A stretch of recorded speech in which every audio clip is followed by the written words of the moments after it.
Dear friend, welcome back to Dear Emma. If you're new here, this channel is all about finding real, practical ways to live a more meaningful, peaceful life in the chaotic world we're all navigating together.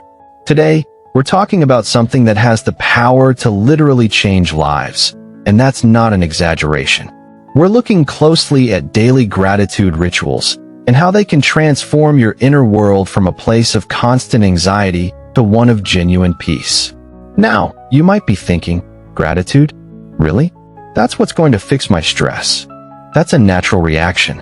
But stick with me for the next 30 minutes, because we're going to explore not just the science and the how-to, but real stories from real people who have walked this path. So grab your favorite drink, get comfortable, and let's talk about why inner peace isn't just some luxury for people who have their lives together. It's actually a survival skill for all of us trying to make it through 2025. Let's be honest about what's really happening right now. We're living through what we can call the silent epidemic of 2025, and chances are you're feeling it too. Think about Sarah, a 34-year-old teacher who seems to have it all together from the outside. She wakes up every morning with her jaw clenched so tight that her dentist told her she's grinding her teeth down. At night, she lies in bed scrolling through her phone for hours because her mind won't stop racing about everything she didn't accomplish that day. And here's the thing, Sarah isn't unique. She's not the exception, she's becoming the norm. According to recent data, stress-related health issues have increased by over 35% since 2020. We're more connected than ever, yet somehow more isolated. We have more conveniences, yet less time. We have more information, yet less clarity about what actually matters. You can see it everywhere. The executive who can't enjoy dinner with his family because he's mentally still at the office. The college student who has panic attacks before checking her email. The parent who snaps at their kids over small things because they're running on empty. We've normalized being overwhelmed. We wear our busyness like a badge of honor. "I'm so stressed" has become our default response to "how are you?" And somewhere along the way, we forgot that this isn't how we're meant to live. Here's where it gets interesting, and maybe a little uncomfortable. So many people spend years chasing things they think will finally make them feel okay. Picture this scenario. Someone gets their first big promotion. They think, this is it. This is when I'll finally feel successful, when I'll finally feel like I've made it. They get the title, the raise, the corner office. And you know what? For about 3 days, they feel amazing. Then that old familiar emptiness creeps back in. So they set a new goal, then another, and another. It's like trying to fill a bucket with a hole in the bottom. The more they achieve, the more they need to achieve to feel that temporary high. Social media makes it even worse. People post about their accomplishments and watch the likes roll in, feeling a little surge of validation each time. But the moment they put their phone down, there it is again, that gnawing feeling that something is missing. This pattern is everywhere. People are chasing the next promotion, the perfect body, the dream relationship, the Instagram-worthy life, thinking that then they'll finally feel at peace. Then they'll finally be enough. But here's what nobody tells you. External achievements can never create internal peace. It's like trying to fix a leaky roof by painting the walls. You're solving the wrong problem. So let's shift perspective completely here. Inner peace isn't about sitting on a mountaintop meditating for hours or escaping from reality. It's not a luxury reserved for people who have solved all their problems or don't have real responsibilities. Inner peace is actually a foundation. It's the ground you need to stand on to handle everything else in life effectively. Think about it this way. When you're stressed, overwhelmed, and mentally scattered, how good are your decisions? How present are you with the people you love? How creative, energetic, or resilient are you in the face of challenges? Consider Marcus, who was running on fumes 2 years ago. He was irritable, making mistakes at work, disconnected from his relationships, and his health was suffering. He thought he just needed to push harder, to be more disciplined, to try harder. But the truth was, he needed to find solid ground first. He needed to create an internal environment where he could actually function as his best self. Inner peace isn't about having a perfect life with no problems. It's about having an internal compass that keeps you steady when everything external is chaotic. It's about creating a home inside yourself that you can always return to. And that's exactly what a daily gratitude practice can give you. But let's look at how real people actually discovered this. Let's talk about what life looks like for so many people before they discover this practice, because it's important to understand that nobody starts from an enlightened place. Meet Jamie. 3 years ago, her life looked successful on paper. Good job, nice apartment, busy social calendar. But internally, she was drowning. She would wake up every morning with this heavy dread in her chest. Her first thought was usually about everything she had to do that day, followed quickly by anxiety about whether she was capable of doing it all. Her relationships were suffering. Her partner told her she was never really there, even when they were together. Her friends stopped inviting her to things because she'd either cancel last minute or show up physically, but be mentally somewhere else entirely. She had this constant mental commentary running. You're not doing enough. Everyone else has it figured out. You're falling behind. Why can't you just get it together? The worst part? She was exhausted but couldn't sleep. She'd lie in bed at 2 a.m., her mind spinning through every embarrassing thing she'd ever said, every mistake she'd made, every possible future disaster that might happen. She tried everything to feel better. She exercised obsessively. She worked longer hours, thinking that if she could just accomplish more, she'd finally feel okay. She bought things she didn't need. She said yes to every opportunity, terrified of missing out or seeming like a failure. Nothing worked. Or rather, things would work temporarily, and then the emptiness would return, often worse than before. The turning point came for Jamie most unexpectedly. She was at rock bottom. She'd had a panic attack at work and had to leave early. She was sitting in her car in the parking lot, crying, feeling completely defeated. Her older sister called. They don't talk as often as they should, but her sister could tell something was wrong. After Jamie spilled everything, her sister said something that Jamie initially thought was ridiculous. She said, "Jamie, I know this sounds too simple, but I want you to try something. Every morning for the next week, before you do anything else, write down 3 things you're grateful for. That's it. Just 3 things." Jamie literally scoffed. She was like, "I'm having panic attacks at work and you want me to make a gratitude list? How is that going to help anything?" But her sister insisted. She told Jamie she'd been doing it for a year after going through her own crisis, and it had fundamentally changed her relationship with her life. She wasn't promising it would solve all her problems, just that it might shift something. Jamie was desperate enough to try anything, so she agreed. That night, she grabbed an old notebook and decided to start the next morning. Here's what people don't expect. The first week is actually frustrating for most people. They sit there with their notebook, thinking, what am I grateful for? My coffee? Really? That's supposed to change my life? It feels performative and fake. They're just going through the motions, checking a box. But for Jamie, somewhere around day 8 or 9, something started to shift. It was so subtle she almost didn't notice it. She was stuck in traffic, running late to a meeting, and normally that would send her into a spiral of stress and self-criticism. But this time, she caught herself thinking, at least my car's AC works. At least I have this podcast to listen to. It sounds small, but it was like her brain had started developing this new pathway, this ability to find something solid even in frustrating moments. By week 3, she noticed she was sleeping better. Not perfectly, but better. The 2 a.m. mental spirals were less frequent. When they did happen, they were shorter. By week 6, her partner commented that she seemed different, more present, less edgy. She hadn't even told him about the gratitude practice. The most profound shift was this. Jamie started to realize that her life didn't need to be perfect for her to experience moments of peace. That waiting for everything to be right before she allowed herself to feel okay was a trap she'd been living in for years. The practice wasn't making her problems disappear. Her job was still stressful. Her apartment was still too expensive. She still had bad days and made mistakes. But she was developing an ability to find ground beneath her feet, even when things were hard.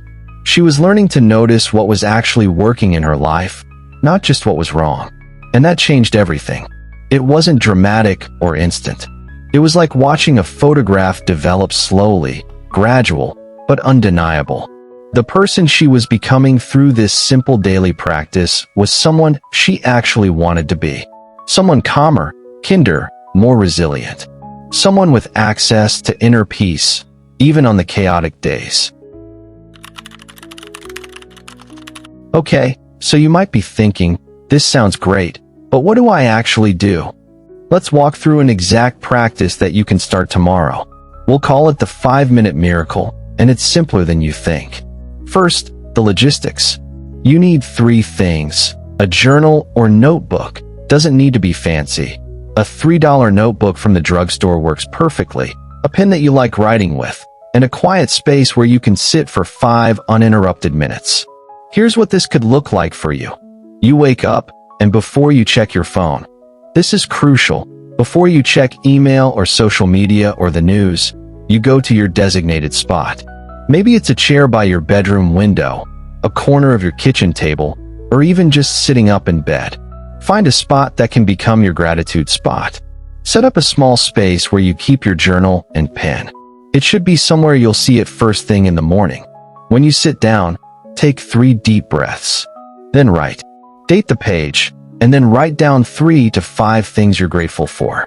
Here's the key. Don't just list things. Write why you're grateful for them. So instead of just my coffee, write, I'm grateful for my morning coffee because the warmth of the mug in my hands and that first sip is like a gentle hug that helps me transition into my day. See the difference? The first one is just checking a box. The second one actually connects you to the feeling of gratitude. Some days, your entries will be profound. I'm grateful for my mom's phone call yesterday, because her laugh reminded me that joy still exists even when life is hard. Other days, they'll be beautifully mundane. I'm grateful that my neighbor shoveled the sidewalk this morning because it's one less thing I have to worry about, and it reminds me that people look out for each other. Both are equally valid. This isn't about being grateful for only big, impressive things. It's about training your brain to notice the good that's already present in your life. The whole process takes about 5 minutes. Some mornings it takes 3, some mornings it takes 7. But protect this time fiercely because these 5 minutes can set the tone for your entire day. Once you've established the basic practice, there are ways to deepen it that can be really powerful. The first technique is sensory focus. This is where, instead of just listing what you're grateful for, you really dive into the sensory experience of it.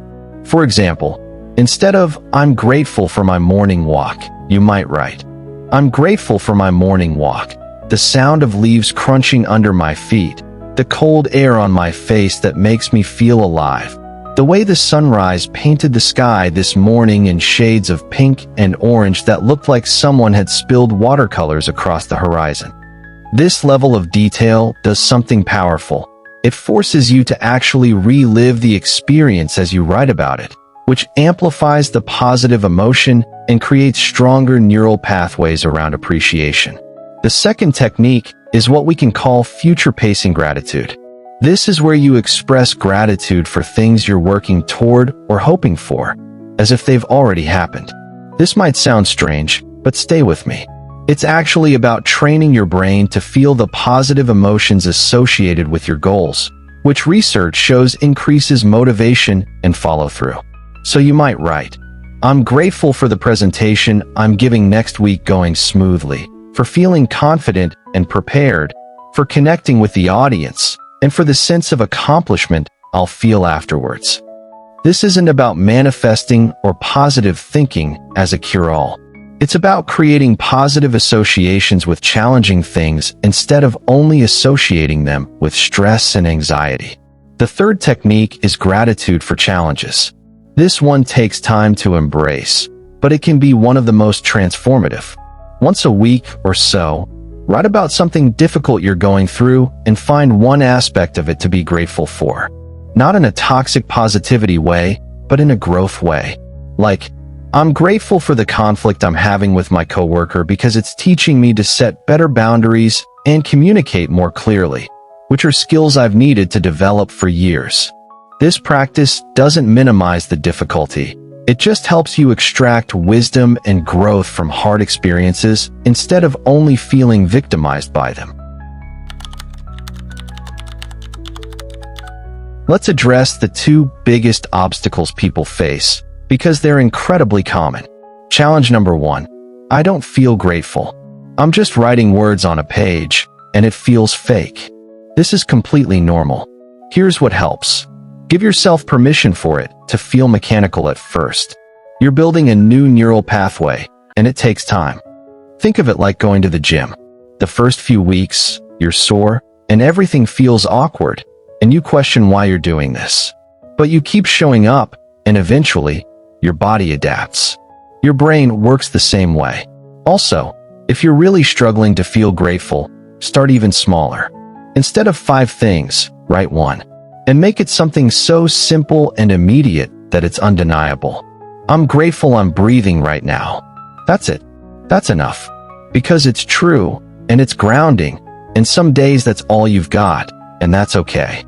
Another strategy, write about things you'd miss if they were gone. That usually helps activate genuine appreciation. I'm grateful for my vision because if I couldn't see, I'd miss watching my daughter's face light up when she laughs. Challenge number 2. I forget to do it. This is about habit stacking. You need to attach your gratitude practice to something you already do consistently every single day. Maybe you don't drink your coffee until you've done your gratitude practice. The coffee becomes the reward, and your brain will start to automatically associate waking up with gratitude time. For you, it might be brushing your teeth, your morning shower, or your commute. Find something that's already a non-negotiable part of your routine and attach gratitude to it. Also, set up your space the night before. Leave your journal open to a fresh page with your pen on top of it, in the spot where you'll do your practice. Remove as much friction as possible. And here's the truth. You'll still forget sometimes. You'll miss days. That's part of being human. When that happens, don't spiral into self-criticism. Just start the next day again. Consistency over perfection, always. Let's talk about what's actually happening in your brain when you practice daily gratitude, because understanding the science can help you take this practice more seriously. Your brain has something called neuroplasticity, its ability to form new neural pathways throughout your life. Whatever you focus on consistently, your brain gets better at noticing and prioritizing. Most of us have spent years training our brains to be really good at spotting problems, threats, and what's wrong. That's actually an evolutionary survival mechanism. Our ancestors, who were constantly scanning for danger, were more likely to survive and pass on their genes. But in 2025, most of us aren't running from predators. We're just running from inbox notifications and social media comparisons. That constant threat detection mode is keeping us anxious and stressed without actually keeping us safer. When you practice gratitude daily, you're literally creating new neural pathways that help your brain become better at noticing what's good, what's working, and what's beautiful in your life. Research from neuroscience shows that people who maintain a consistent gratitude practice for at least 8 weeks show increased activity in the prefrontal cortex and improved regulation of the amygdala, the part of the brain responsible for fear and stress responses. In practical terms, this means you become naturally more resilient, less reactive, and better able to maintain perspective during challenging situations. It's not that bad things stop happening. It's that your brain becomes more balanced in what it notices and how it responds. You develop what we can think of as emotional agility, the ability to experience the full range of human emotion without getting completely derailed by the difficult ones. Beyond the mental health benefits, people start noticing changes in areas of their life they didn't expect this practice to touch. Relationships improve dramatically. And we don't just mean people appreciate others more, though they do. The actual quality of connections deepens. When you're practicing daily gratitude, you become a different kind of person to be around. You complain less. You notice and acknowledge what people do for you. You're more present in conversations because you're not constantly mentally scanning for problems. Think about Carlos, who told his friend about 6 months into his gratitude practice that she'd become easier to talk to, easier to make plans with, easier to have difficult conversations with.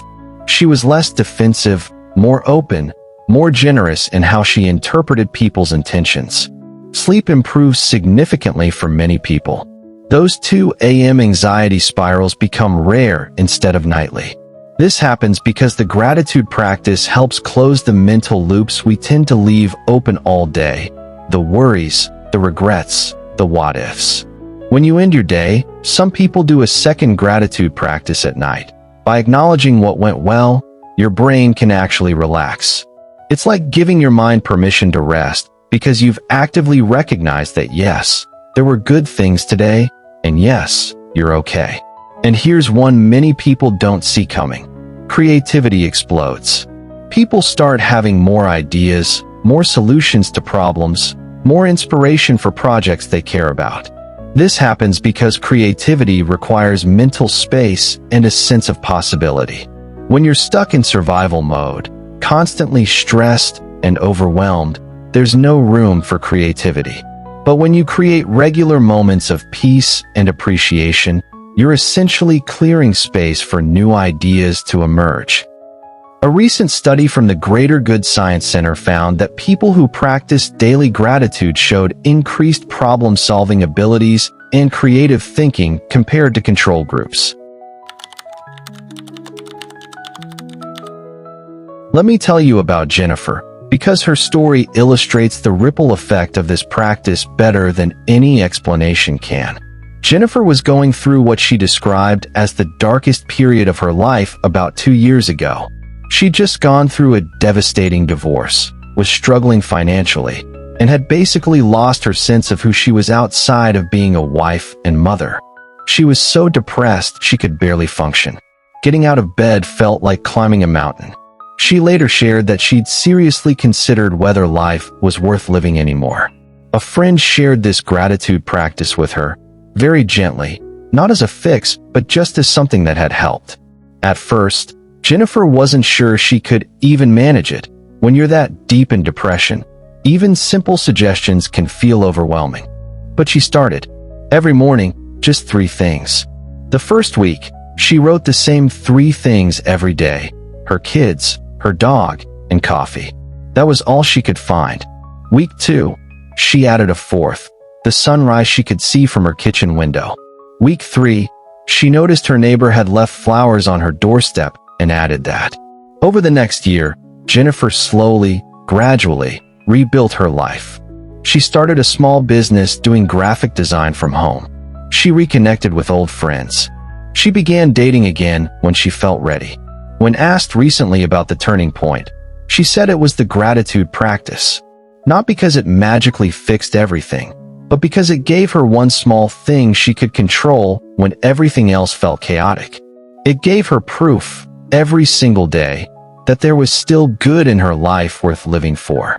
She said, "That practice didn't just change my mornings. It changed my entire relationship with my life. It taught me that even in my darkest moments, there was always something to hold on to." Now Jennifer teaches workshops on resilience, and she starts every single one with a gratitude exercise. She's helping hundreds of other people find their way back to themselves, and it all started with writing down 3 things each morning. That's the ripple effect. This practice doesn't just change you, it changes how you show up in the world, which changes how you impact everyone around you.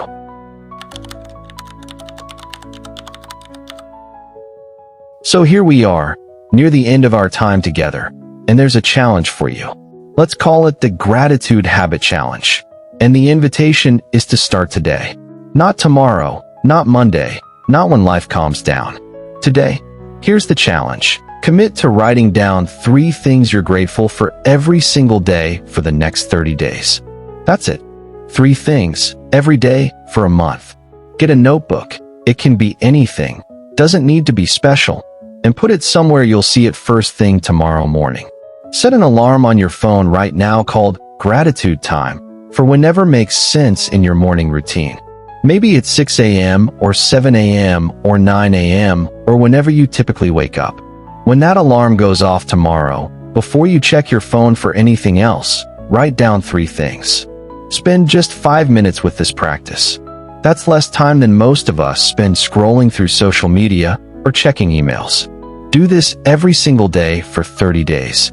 Don't wait for motivation. Motivation is unreliable. Just commit to the practice, whether you feel like it or not, whether it feels meaningful or mechanical, whether your day is going well or terribly. And here's the invitation. On day 30, come back to this video and leave a comment sharing what you noticed. What shifted even slightly? How did this practice impact your experience of your life?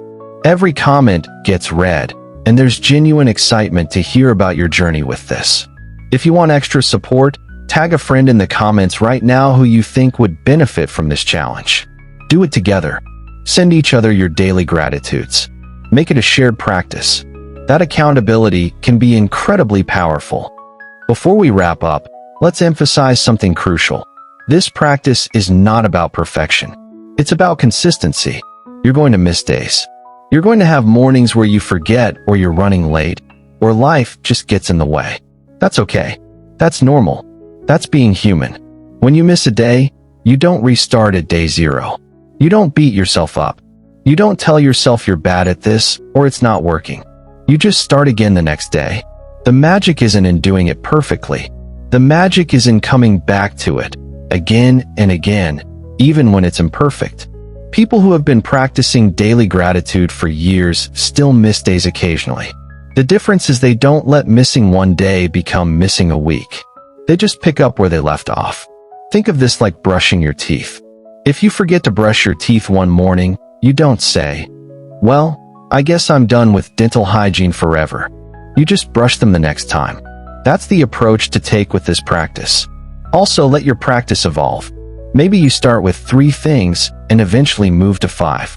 Maybe you start writing a sentence and eventually write paragraphs. Maybe you try the sensory focus technique or the future pacing approach we talked about earlier. This is your practice. Let it grow and change with you. The only rule is that you keep showing up in whatever way works for you in this season of your life. Here's the truth. You have more power than you think. Life feels overwhelming sometimes. There are circumstances beyond your control, real problems that can't be solved with positive thinking, legitimate struggles that require more than just a gratitude journal. But here's what thousands of people have learned. Even when we can't control our circumstances, we can influence our internal experience. Even when we can't change what's happening around us, we can change our relationship with it. The daily gratitude practice is about reclaiming your agency. It's about saying, "Yes, things are hard, but I'm going to actively choose to notice what's still good. I'm going to protect my peace. I'm going to build a foundation of appreciation that helps me stay steady when everything else is shaking." You don't need to have your life figured out to start this practice. You don't need to wait until you feel grateful to begin cultivating gratitude. You start where you are, with what you have, and you trust that showing up consistently will create change over time. Inner peace isn't a destination you arrive at. It's a practice you return to again and again, especially on the days when it feels furthest away. You deserve to feel at peace in your own life. You deserve to experience joy and appreciation alongside the challenges. You deserve to feel grounded and steady, even when the world around you is chaos. And it starts with 5 minutes tomorrow morning, a notebook, and a willingness to notice what's good. You've got this. Your future self will thank you for starting. Thank you so much for spending these 30 minutes here today. If this resonated with you, please hit that like button, subscribe if you haven't already, and share this video with someone who needs to hear it. Remember, 3 things every day for 30 days. Start tomorrow. The transformation is waiting for you. Until next time, this is Dear Emma, sending you light and love.